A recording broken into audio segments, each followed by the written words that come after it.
Hey Canucks fans, two big items of Canucks news on this Friday afternoon. I was out in Surrey all day for a work event, but now back at home before I go to the Usher concert, and I can share my thoughts on these two stories. The first one was earlier in the day where we found out that forward Tanner Jeannot of the LA Kings has been suspended 3 games for his hit to Brock Boeser's head in last night's 4-2 win for the Canucks over the Kings. Now, when I saw this, I thought it was really bad. I actually saw it live. I saw it when it happened, when the cameras were on it, and then the cameras cut away, not because it was bad, but only because the puck had exited the screen. But because Boeser had just got rid of the puck, and they were still following kind of the puck, you saw Jeannot come in, and I screamed at the TV when it happened, and then I was really even more mad when I saw the replay. So Jeannot gets 3 games and illegal check to the head. He had a match penalty last night, and now a 3-game suspension because, it was ruled by the NHL Department of Player Safety as an illegal check to the head. And it fulfilled the 2 requirements of an illegal check to the head. A, the head was the primary point of contact, and the video and the explanation made the point that yes, although Jeannot got a bit of Boeser's upper chest, with his hit, the primary point of contact was Brock Boeser's head. And number 2, it was avoidable. And we saw that on the replays last night where they showed Jeannot basically coming all the way from his own zone to make that play. There was, I know it happened, things happen fast, but still there's enough time, enough separation, Boeser from the puck after Boeser made the pass, and where Jeannot came across and hit Boeser in the head with his shoulder. So I'm sure LA Kings fans aren't happy with this.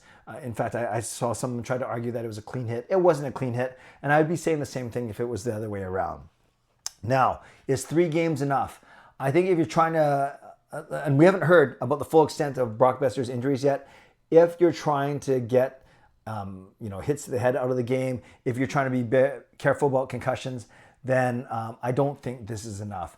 But it's so hard to say. Is 4 games enough? Is 5 games enough? I would be fine with a 5-game suspension. I know that seems like a lot in only an 82-game season, but the NHL has to get these type of hits out of the game. So once again, what would I have given? I would have given 5 games to Tanner Jeannot because Brock Boeser, depending on what we learn over the next couple of days, if he has a concussion, if it's a serious concussion, this could be weeks. This could be months, and God forbid, this could be a career-altering injury. We've seen what happened to Tucker Pullman and other players. So, let's prepare for the worst, but hope for the best, I guess is the saying. We don't know yet about Brock Boeser, and hope and pray that he's okay, especially given how much we love him as a player, how much adversity he's battled through in the past. And really, what makes me mad is this is such an unnecessary play. Jeannot could have hit him in the chest or hit him on the side or not even hit him, but he decided instead to go high on Brock Boeser, and therefore he gets a 3-game suspension. So first question to you Canucks fans, is Tanner Jeannot's 3-game suspension enough for his illegal check to the head of Brock Boeser? So that's item number 1. Item number 2, the Canucks have traded for Daniel Sprong to the Seattle Kraken for future considerations. You might say, Clay, that is not much. Future considerations, it's often a draft pick. It's often a roster player that they don't need. It could be like a prospect. It could be cash. That's the whole point of not naming it right now because they don't know what it's going to be. But if you're trading a guy who's, only making $975,000, 3 points in 9 games, considered dispensable, then you're probably not going to get a lot back. So let's talk about Daniel Sprong, and let's talk about why the Canucks made this trade. So the Canucks signed Daniel Sprong in the summer for a 1-year contract, $975,000. And for all the reasons why it's a good contract, it's kind of puzzling why they traded it. I have my theories. But we're all singing the praises of Alvin, saying, what a great deal, $975,000. You could bury him in the minors, i.e. send him down to the Abbotsford Canucks, and none of that contract will count towards our salary cap. So that's a good thing. And who knows, lightning in a bottle, playing with Petey and DeBrusque, maybe he will explode for 25, 30 goals, and that'll be such an amazing contract. And maybe you play up his value and you trade him for even more at the trade deadline. So there's all these reasons why the Daniel Sprong contract was a good one. He was saying the right things, but he did come with a reputation of being not great defensively. So he scores the very first goal for the Canucks this season against Calgary. Then he has 1 goal and 2 assists. He has 3 points in the 9 games he played. So he's been healthy scratched 3 times because the Canucks have played 12 games. So Sprong had played in 9 of those 12 games. Also, I talked about the 1 goal, 2 assists, the 3 points. He was a -2 in those 9 games and only averaging 11.5 minutes of ice time and 19 shots in the 9 games. So just over 2 shots per game. This is what Patrick Allvin said. We'd like to thank Daniel for his time here in Vancouver. With his help, our team has started the year in a positive way, and we wish him the best in Seattle. Now, in going to Seattle, he's going to a team where he's been to before. He's been to a lot of teams before. He was drafted by the Pittsburgh Penguins way back in 2015 in the second round. So he's a second round draft pick. And he's amassed 162 points in 353 career games, so just under 0.5 points per game. And he did 3 seasons in Pittsburgh, 2 in Anaheim, 2 in Washington, 2 in Seattle. And the last season in Seattle, he had 46 points in 66 games, 46 and 66, including 21 goals. And last year, he had 43 points in 76 with Detroit. So he's been a 40-point player for the past 2 seasons, but nowhere close to that pace this year.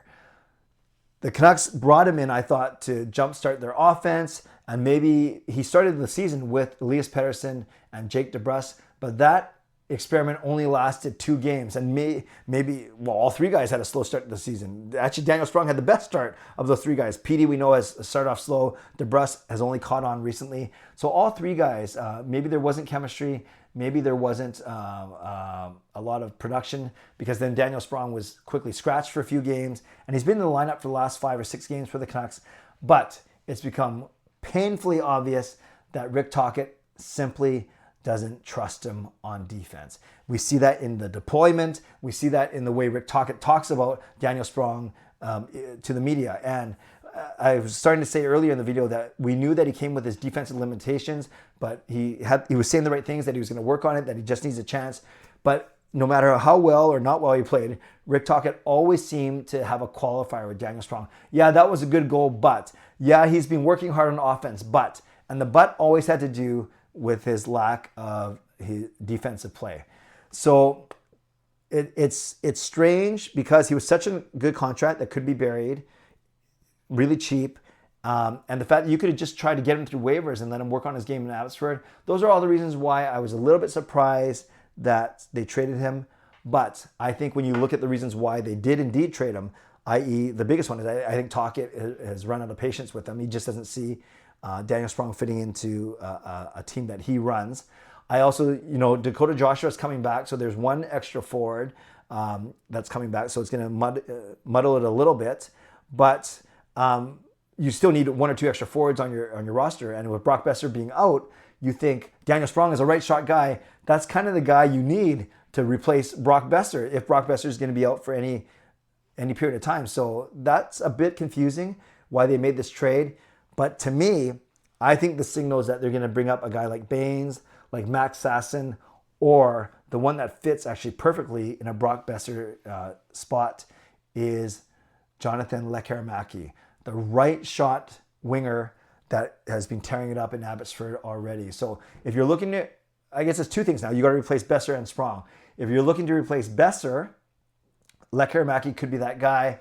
Also, we've already talked about, even before we knew about the trade for Sprong, you can bring in Dakota Joshua, and with Aturati, you still have 12 healthy forwards. So now with Sprong gone, you are going to have to bring up 1 more forward from Abbotsford. Anyways, with Joshua coming in, you have to bring in another forward. So maybe, just maybe, the Canucks line up Miller, Boeser, DeBrusk, then they go Petey, Garland, and Joshua, and then maybe your 3rd line is still Sherwood, Heinen, and Bluger, and now your 4th line. Do you put Lekkerimäki on your 4th line with Hoglander and Ratu, or do you try Lekkerimäki up with Petey on the 2nd line?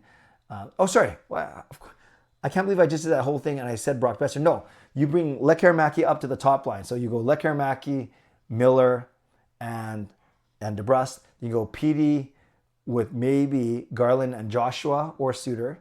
Let's say, even if it's, let's say Joshua, then you can go 3rd line of Heinen, Bluger, Sherwood, fourth line of Ratu, and then Hoglander, and now I guess and you put Suter down there. So even if you don't call up someone, you're okay. No, you have to call up one person. Sorry, I'm just doing the math in my head. Obviously, Boeser out, you got to replace him. Sprong out, you got to replace him. So 2 forwards. One of them will be Dakota Joshua, and the other one will be a call up from Abbotsford. Sorry, I made such a mess of that. It really depends of who you're going to put on that top line. Do you put Lekharmaki up there already, or do you move a Garland up there and then put Lekharmaki on the second line and keep you can go Lekharmaki, PD, and Suter, or to do something crazy and with Joshua, and it might not be Lekharmaki, it might be Baines or Sasson or Linus Karlsson or someone like that instead. So lots of options. I'll be fascinated to see how the Canucks practice tomorrow ahead of their game against the Oilers. And if you're at the Oilers game, first intermission, would love to say hi. Come see me outside section 316, the Legends locker room display during the first intermission, and we can chat some Canucks. All right, Canucks fans, thanks for bearing with me there. So let me know your comments on the 3-game suspension to Tanner Jeannot and this Daniel Sprong trade. Did he get a long enough leash? Did he get a fair look here in Vancouver? Or are you fine to see him go given his lack of production and the lack of trust from Rick Tocchet? Shout out to my sponsors, Van City Express Real Estate, Coach Patrick Lou, weight loss coach. Thank you, legendary Lucas Gates. Thank you, legendary Andrew Chang, Hall of Fame and franchise members, for your support, and thanks to all of you for watching, liking, subscribing. On the way out, subscribe, like the video, leave a donation, become a member, upgrade your membership, and give me your comments down below. Your thoughts on the 3-game suspension to Tanner Jeannot and the Daniel Sprong trade. Stay safe, stay healthy, take care of yourselves, and take care of each other. God bless, and go Canucks go.